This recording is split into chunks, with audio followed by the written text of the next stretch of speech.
ஒரு எப்பவுமே இந்த உண்மைக்கு நெருக்கமான இல்லை உண்மை கதைகளை நம்ம கேட்கும்போது அந்த மனசு வந்து கணக்கெடுத்துரும். வந்து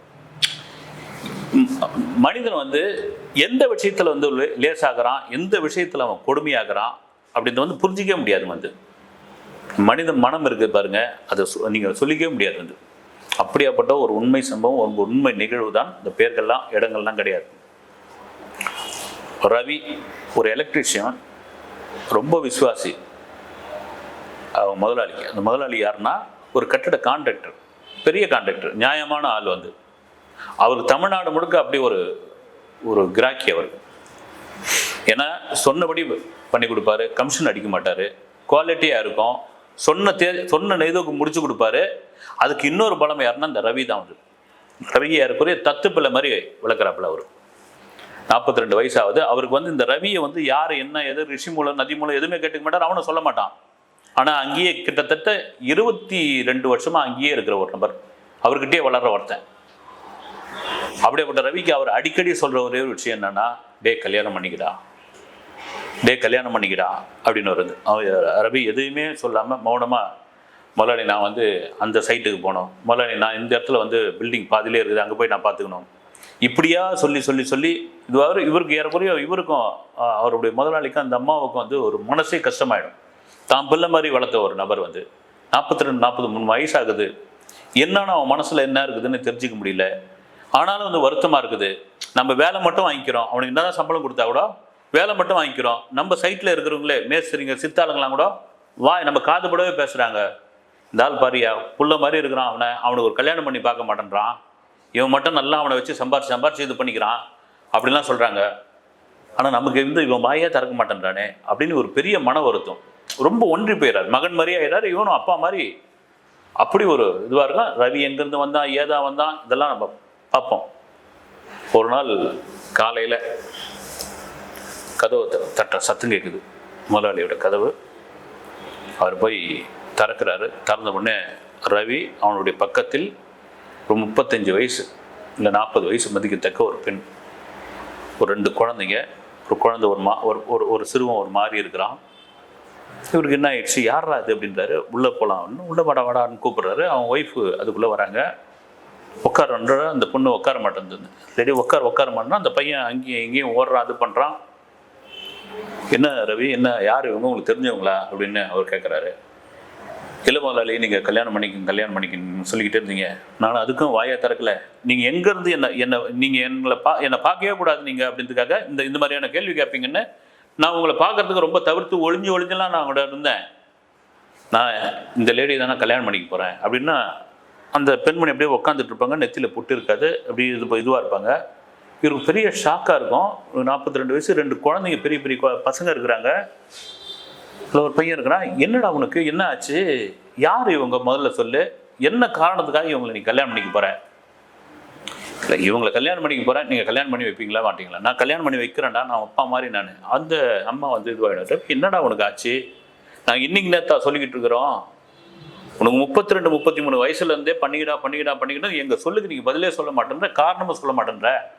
இப்போ நாங்கள் என்ன இதுவானா, யார் இந்த பெண்ணு, 2 குழந்தைங்களோட இருக்கு, என்ன இது, இவங்களோட பின்னணி என்ன, இதெல்லாம் சொல்லு. இப்படியே திடுதுப்புன்னு வந்தா இது ஒரு பெரிய பிரச்சனையாக மாறும், யாருடைய மனைவி இவங்க அப்படின்னு கேட்குறாங்க.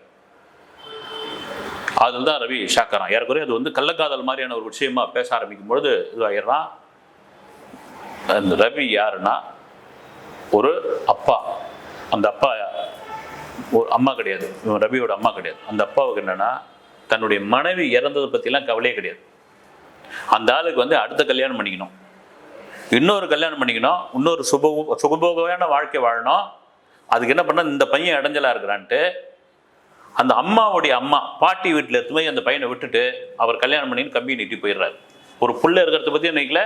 அந்த வயதான பாட்டி, அந்த தள்ளாத பாட்டி இந்த பையனை வளர்க்க ஆரம்பிக்குது. இவன் வந்து படிப்பை வந்து தொடர முடியல. ஏன்னா பாட்டிக்கு வந்து வருமானம் வேணும், வேற வசதி நிலப்பலம் கிடையாது.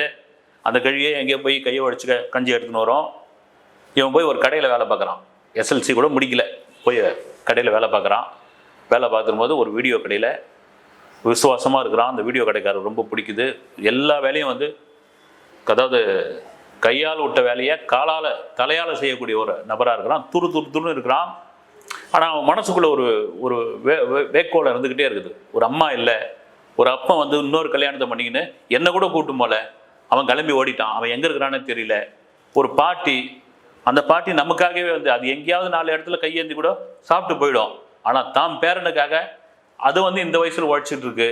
இங்கேயும் ஒரு பெரிய சம்பளம் இல்லை, நம்ம வாழ்க்கையில் யாருமே இல்லையே, வெறுமையாக இருக்கிறோமே அப்படின்பொழுது இந்த பக்கத்து கடை, ஒரு கடையில், அந்த கடைக்கு வந்து சில்லறை வாங்கிறது போகிறது அங்கேருந்து இது பண்ணுறதுன்னு இருக்கும்போது அங்கே ஒரு பெண் இருக்கு. அந்த பெண் வந்து சுமதின்னு ஒரு பெண். அப்படின்னு வானா அவளுக்கு ஒரு பெரிய முகத்திலே ஒரு சோகம் இருக்கும். அந்த பெண்ணுக்கு வந்து அப்பம் குடிக்காரன், அம்மா வந்து நோய்வாய்ப்பட்டவோ, வரிசையாக வந்து 3 பெண் பிள்ளைங்க, 4வதுவோ. இதுக்கெல்லாம் யார் கட்டி கொடுக்க போகிறாங்க? குடிகாரனுக்கு வந்து வேறு வேலையே கிடையாது. வந்து அவன் ஒரு குடும்பம் இருக்கிறதே வந்து நிற்கவே மாட்டான். இந்த பொண்ணோடைய இந்த கடையில் வேலை செய்கிற வருமானம் மட்டும்தான் அந்த 3 தங்கைங்களுக்கும் அந்த நோய்வாய்ப்பட்ட அம்மாவுக்குமான சாப்பாடு. இப்படியே அவமுகத்தில் ஒரு சோகம் இருக்கும்.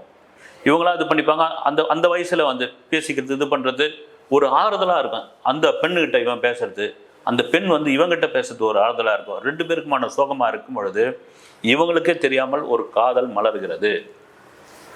யார் என்னானே தெரியாது. வந்து ஒரு இது மலர் பேசுகிறாங்க, இது பண்ணுறாங்க, பழகுறாங்க. ஒரு நாள் இந்த ரவியோடைய அந்த கடையில் வேலை பார்க்குறாங்கல்ல, அதில் சும்மா நிற்க வச்சு பேசிகிட்டு இருக்கும்பொழுது அந்த ஓனர் வந்துடுவார். வந்துட்டு, டே கடையை விட்டு போனால் நான் வந்து அதை லாட்ஜா மாற்ற பார்க்குறியா நீ? ஊருங்களாம் அப்படி தானே பேசுவாங்க. இன்னும் எதுன்னு கண்டுக்காமல் லாட்ஜா மாற்ற பார்க்குறியா? நான் இவ்வளோ செலவு பண்ணி, இவ்வளோ லட்சம் செலவு பண்ணி இது வாங்கி வச்சுருந்தா நீ பொண்ணோட கூத்தடிக்கிறியா நீன்னு சொல்லி அடின்னு அடித்தோடனே அந்த பக்கத்து கடைக்கார முதலாளி வந்து அந்த பொண்ணை போட்டு அடித்து, உனக்கு வேலையும் இல்லை ஒன்றும் இல்லை, உங்கள் அம்மா மூஞ்சிக்காக தான் நான் வேலை கொடுத்தேன், நான் நீ கிளம்பு அப்படின்ட்டு விரட்டி விட்டுருவோம்.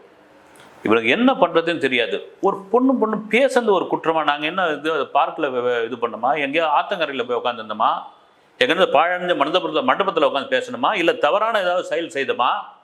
ஒரு பேசியிருந்த ஒரு விஷயம் வந்து இதை ஏன் அந்த சமூகம் இப்படி பார்க்குது, இதை ஏன் இது இந்த கண்ணோட்டத்தில் பார்க்குது? அந்த பொண்ணை நான் விரலில் கூட தொட்டதே கிடையாது. அந்த பொண்ணு வந்து என்கிட்ட வந்து நிமிந்து கூட ஒரு தடவை கூட பேசுறது கிடையாது. இப்படி இருக்கும்போது இந்த இந்த சமுதாயம் இப்படியாப்பட்ட ஒரு கண்ணோட்டத்தை கொண்டு வந்து வைக்குது. என்னன்னா அவனோ வெறுத்து போயிடுறான். வெறுத்து போய் அவன் பாட்டுன்னு, அதாவது வந்து தேசாந்திரம் கடந்த ஒருத்தனா வந்து அவன் போய்கிட்டே இருக்கிறான். அப்போதான் வந்து இந்த முதலாளி அவன் கண்ணில் படுறார். அவர் கற்றுந்த எலக்ட்ரிஷியன் தொழிலில் இவனுக்கு கற்றுக் கொடுக்குறார். இவன் நல்ல வேலைக்காரன், விசுவாசமானவன், தாய் தகப்பம் இல்லாதவன், ஒரு பாட்டியோட வளர்ப்பில் வளர்ந்துக்கிட்டு வரவன். அந்த பாட்டியும் வந்து ஒரு கட்டத்தில் இறந்து போயிடுறாங்க. இவர் தான் வளர்க்குறார். அதாவது வந்து தன்னுடைய அப்பா ஸ்தானத்தில் அந்த முதலாளியை வச்சுப்பாங்க. எல்லா வேலையும் செய்யக்கூடியவன் அந்த ரவி. அவர் இடையில அந்த இந்த கிட்டத்தட்ட ஒரு 18 வருஷமாக அவர் கேட்குற ஒரு கேள்வி வந்து, எப்போ கல்யாணம் பண்ணிக்க போகிற? வாயை திறக்க மாட்டான். என்னடா உன் மனசில் இருக்குது தெரியாது எனக்கு. அந்த அம்மா கேட்பாங்க, அதுவும் தெரியாது.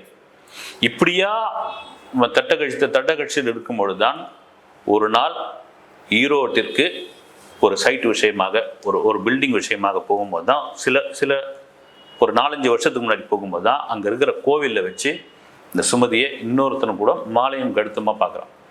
அதிர்ச்சி ஆயிடுறான். அவளும் பார்க்குறா. திருமணம் நடந்து போச்சு, நம்ம காதல் ஓகே, இதை பற்றிலாம் ஒன்றும் இதுவே இல்லை அப்படின்னு கடந்து வந்துடுறான். ஆனால் அவனுக்கு என்னன்னா அந்த மனசு தாங்கலை. வந்து அடா பாய்ங்க, நீங்கள் நினச்சிருந்தா எங்களுக்கு 2 பேரும் கல்யாணம் பண்ணி வச்சிருக்கலாம். அந்த பொண்ணும் பெரிய வசதியான பொண்ணு கிடையாது, அதுவும் ஒரு வேக்கோளத்தில் இருக்கிற பொண்ணு. அந்த குடும்பத்தை நானும் சேர்த்து காப்பாற்றிருப்பேன். எனக்கும் யாரும் கிடையாது.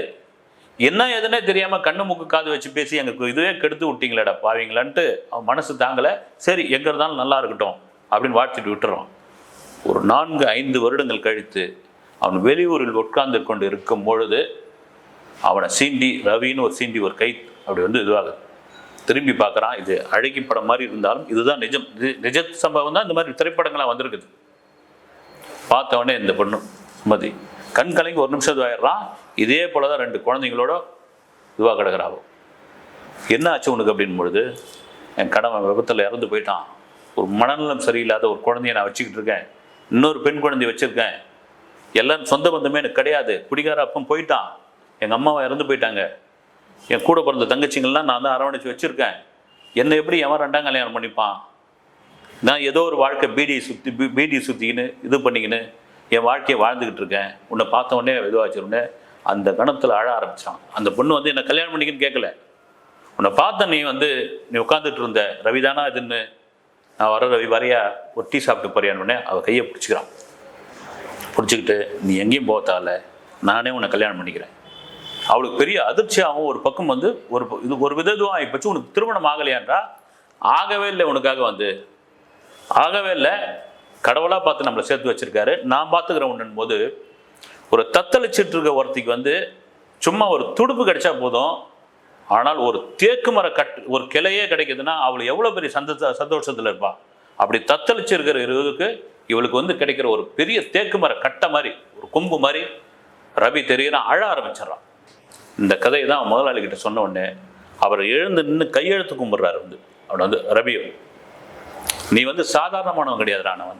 நான் வந்து கோடிகளில் லட்சங்களில் எவ்வளோ வச்சுருந்தாலும் வச்சு எவ்வளோ இது பண்ணியிருந்தாலும் சரி, எனக்கு இப்படி ஒரு மனசு வருமானா சத்தியமாக வராது. வந்து இப்படி ஒரு குணம் வரும்னா வரவே வராது. அந்த கோடிகளில் லட்சத்துலையும் தாண்டி நீ எங்கேயோ உயரத்தில் நின்றுட்ட. நீ தானே என்னுடைய மகன், நீ தான் எல்லாத்துக்குமான வாரிசு. இதுக்கே உன் சொத்து, என் சொத்து பூரா உனக்கு எழுதி வைக்கிறேன். அதெல்லாம் ஒன்று வேணுங்க, சொத்துக்கத்தெல்லாம் நான் என்றைக்கும் ஆசைப்பட்டது கிடையாது. நீங்கள் கொடுக்குற சம்பளத்தில் நீங்களே வச்சுக்கங்க அப்படின்னு சொல்லுவேன். அது நீங்களே என் பேரில் அக்கௌண்ட்டில் வச்சுருக்கீங்க. இதை விட வேணாம், என்னங்க வைய வேணும்னு சொல்லி காலில் விழுந்து அழ ஆரம்பிச்சிடுவார். அவர் அழ ஆரம்பிச்சிடுவார். உனக்கு ஒரு அருமையான வீடு, நல்ல வசதியான இது, இந்த குழந்தைங்க வந்து ஒரு ட்ரீட்மெண்ட்டு, இந்த பெண்ணை நீ கடைசி வரைக்கும் கண்களாக பார்த்துக்கோ, அதுவே நீ வாழ்க்கையில் செய்கிற மிகப்பெரிய விஷயம் அப்படின்றாரு. இதுதாங்க வந்து இந்த மனசு தான், இந்த மனித நேயம் தான் ஒரு கட்டத்தில் மனிதனை எங்கேயோ கொண்டு போய் சேர்த்துருவோம். இது எல்லாருக்கும் இந்த மனசு இருக்குமா? இருந்தால் அவன் தான் தெய்வம். அது மாற்று கருத்து இல்லவே இல்லை. அடுத்த வீடியோவில் சந்திக்கிறேன். நன்றி.